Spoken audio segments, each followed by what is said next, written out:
कागल तालुक्यातील कसबा सांगाव इथून पंचतारांकित औद्योगिक वसाहतीकडे जाणाऱ्या मार्गावर डावा कालवा कॅनॉल आहे. या डाव्या कालव्याचं काम चालू असल्यानं मुख्य रस्ता अनेक महिन्यांपासून उखडून ठेवलाय. पंचतारांकित औद्योगिक वसाहतीला जाणाऱ्या कामगारांना तसंच इतरांना वाहतुकीसाठी ये-जा करण्यासाठी पर्यायी कॅनॉलमध्ये भराव करून तात्पुरता रस्ता करण्यात आलाय.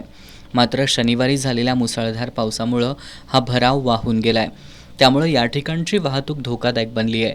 हा भराव पूर्ण वाहून गेल्यास कसबा सांगाव पंचतारांकित औद्योगिक वसाहतीचा संपर्क तुटणार आहे.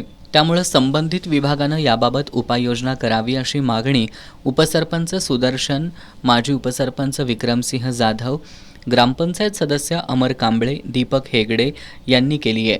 येत्या 2 दिवसात खचलेल्या भरावाचं काम केलं नाही तर मनसे स्टाईलनं उत्तर देऊ असा इशारा मनसेचे विनायक आवळे यांनी दिलाय.